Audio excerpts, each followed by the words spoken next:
Hello and welcome students to the Cracker Hub. This is Kuldeep Panchal, your English educator. और आज हम लोग जो हमारी वीडियो लेक्चर सीरीज है जिसमें हम लोग वन वर्ड्स को डिस्कस कर रहे हैं उसको आगे बढ़ाने वाले हैं। आज हम लोग वर्ड 31 से 40 तक देखने वाले हैं। So without further ado let's start. First word है सर आज का हमारा सागा। क्या होता है सागा? काफी बार पढ़ा भी होगा आपने, मूवीज के नाम में भी आता है सागा। सो मतलब क्या होता है?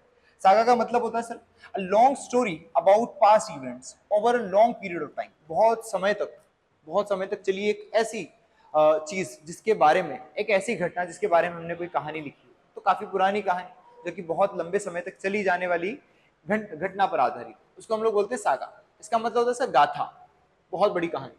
हर new novel is a lengthy and compelling family saga. ठीक है, उसकी जो नई नॉवल है वो लेंदी है और कंपेलिंग फैमिली सागा, वो फैमिली सागा को कंपेल कर रही है, उसको बता रही है।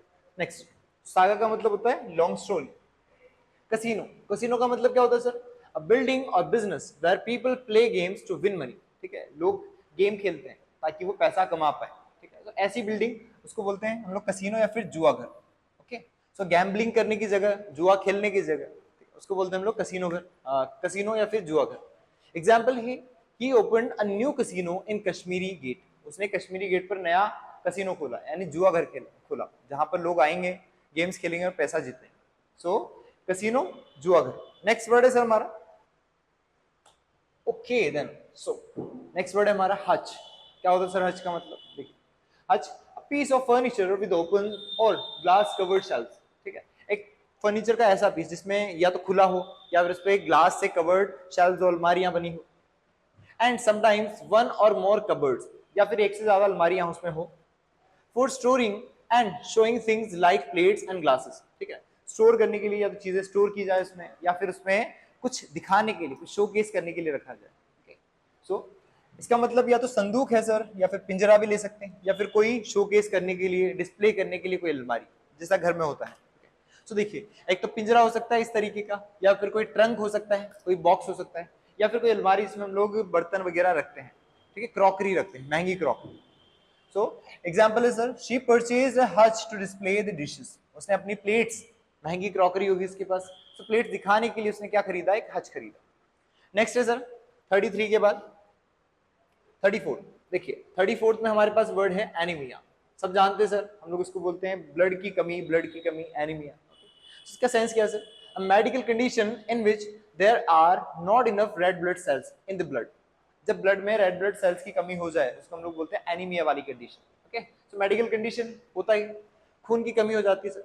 हाथ देख सकते हैं आप, यहाँ पर ब्लड जो है काफी मात्रा में है और यहाँ पर ब्लड जो है कम मात्रा में सर। ओके, सो ये बताया गया है कि ये जो हाथ है ये एनीमिया का शिकार है, ये पर्सन एनीमिया का शिकार है। So the main symptoms of anaemia are tiredness and pallid. ठीक है, जो मेन सिम्टम्स है, यानी जो मुख्य लक्षण है एनीमिया के, वो सर टायर्डनेस है। टायर्डनेस यानी थकान। थकान के लिए एक और वर्ड होता है सर हमारा फटीग। फटीग का मतलब भी थकान होता है सर। सो फटीग है या फिर पैलर। सो इस तरीके से हम लोग एनीमिया को समझ सकते हैं।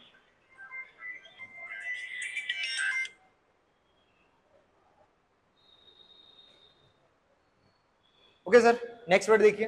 हमारा नेक्स्ट वर्ड जो है वो है न्यूमिस्मैटिस्ट।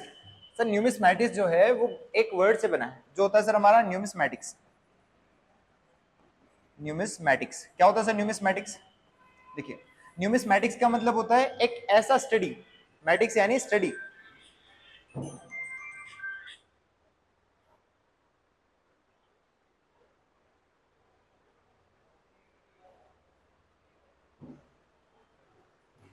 सर न्यूमिस्मैटिक्स जो वर्ड है हमारा न्यूमिस्मैटिस्ट, वो बना है न्यूमिस्मैटिक्स से। न्यूमिस्मैटिक्स का मतलब होता है study of coins.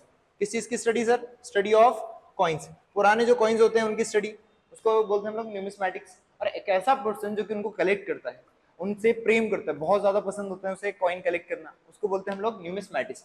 So a person who collects और स्टडीज कॉइन्स एंड मेडल्स, जो कॉइन्स को और मेडल्स को स्टडी करता हो, साथ ही में उन्हें कलेक्ट करता हो, उसको बोलते हैं हम लोग न्यूमिस्मैटिस्ट।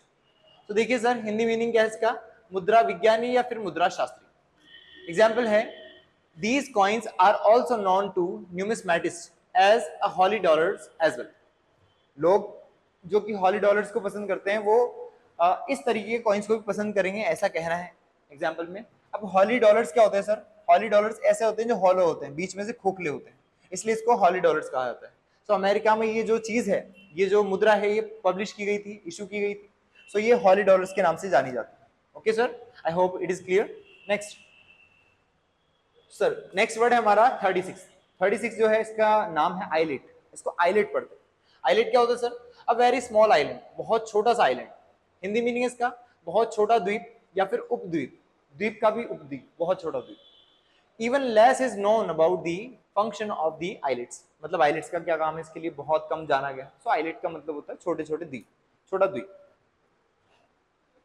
नेक्स्ट देखिए, नेक्स्ट है एफिडेविट। एफिडेविट क्या होता है सर? एफिडेविट जैसा आपको दिखाई दे रहे हैं, इसको शपथ पत्र बोलते हैं हम लोग, या फिर हलफनामा बोलते हैं फारसी लैंग्वेज में। क्या होता है सर ये होता है sir a written statement that someone makes after promising officially to tell the truth. ठीक है, किसी भी सच को बताने के लिए जो पर्सन लिख के देता है कि हाँ मैं जो भी कह रहा हूँ सही कह रहा हूँ, उसको लिखित रूप में देता है, उसको बोलते हैं हम लोग करारनामा या फिर affidavit. And affidavit can be use as proof in law courts, और इसे लॉ कोर्ट में हम लोग पेश भी कर सकते हैं एज अ प्रूफ। तो ये स्टैम्प पेपर पर होता है और किसी भी सच को बताने के लिए होता है कि हाँ मैं जो भी कह रहा हूँ सच है। अगर मैं झूठ कह रहा हूँ तो इसे कोर्ट में ले जाया जा सकता है, इस पर लीगल एक्टिविटीज की जा सकती है, तो उसको बोलते हैं एफिडेविट। हिंदी मीनिंग है सर इसका शपथ पत्र या फिर हलफनामा कहते हैं इसको। He admitted he was one of a number of people stealing from the company, according to the affidavit filed by the district attorney's office. District attorneys office में एक एफिडेविट गया जिसमें एक पर्सन कह रहा है कि हाँ मैं उन्हीं लोगों में से हूँ जो फैक्ट्री में से, कंपनी में से कुछ चीजें चुराता हूँ। तो उसने बयान दिया, सच लिखा उस पर, इसलिए एफिडेविट वर्ड यूज हुआ। तो एफिडेविट का मतलब होता है कोई शपथ पत्र या फिर हलफनामा, जो कि लीगल एक्टिविटीज में भी काम आता है। ओके, तो देखिए नेक्स्ट है सर हमारा लेजेंड। लेजेंड के लिए हम लोग बोलते हैं कोई ऐसा पर्सन जो कि बहुत महान है, बट लेजेंड का मतलब होता है कोई स्टोरी जो कि किसी पुरानी इंसिडेंट पर बेस्ड हो या फिर बहुत पुरानी स्टोरी, बहुत पुरानी कथा। तो देखिए sir, an old story that may और मे नॉट बी ट्रू, एक ऐसी स्टोरी जो सही हो भी सकती है, सच हो भी सकती है, नहीं भी हो सकती, उसको हम लोग बोलते हैं लेजेंड। हिंदी मीनिंग है सर इसका प्राचीन कथा, पुरानी कथा। According to the legend Hanuman is the son of Pavan the god of wind. किसी लेजेंड के अनुसार, किसी पुरानी कथा के अनुसार हनुमान जी जो है वो पवन पुत्र है, ठीक है, पवन देव के पुत्र। इस तरीके से स्टेटमेंट दिया हुआ। सो लेजेंड का मतलब होता है कोई पुरानी कहानी जो सही हो भी सकती है, नहीं भी हो सकती। Next next sir shed. Shed क्या होता है सर? किसी भी चीज पर छाया करना, ओके, या फिर कोई ऐसी बिल्डिंग जिस पर छाया की गई हो, जिससे हम लोग किसी चीज को स्टोर करने के लिए यूज करते हैं। तो देखिए, a small building usually made of would, अक्सर ये लकड़ी से बनाई जाती है। तो ऐसी building use for storing things, जो कि चीजों को इकट्ठा करने के लिए, चीजों को रखने के लिए, स्टोर करने के लिए काम आती है। हिंदी में वर्ड है इसके लिए छप्पर। We keep our bikes in the shed, हम लोग हमारी बाइक्स को शेड में रखते हैं, छाव में रखते हैं, ओके, सो छाया में रखते हैं। नेक्स्ट देखिए, नेक्स्ट वर्ड है रिजर्वोयर। रिजर्वोयर क्या होता है सर? देखिए, अ लार्ज लेक, एक बड़ी lake, where water is stored, जहां पर वाटर स्टोर किया जाता है ताकि वो यूज किया जा सके किसी विशेष एरिया में, किसी विशेष सिटी में। फॉर एग्जाम्पल हमारे कोटा में चंबल नदी है, तो अगर इसको हम लोग स्टोर कर लें ताकि हम इसे यूज कर पाए, उसको रिजर्वोयर कहें। सो एक बड़ी सी लेक सर, ये किससे रोकी गई है? यहाँ पर बांध बनाकर। तो ये नदी थी, अब इसको बांध बनाकर रोक दिया गया है। तो ये जो पानी है स्टोर हो चुका है सर, अब इसको कहीं भी किसी भी सिटी में यूज किया जा सकता है, तो इसको बोलते हैं रिजर्वोयर। वो पानी जो रिजर्व में रखा गया है, बाद के लिए बचा के रखा गया है, that is called reservoir. Hindi में बोलते हैं इसको बड़ा सा जलाशय बोल सकते हैं।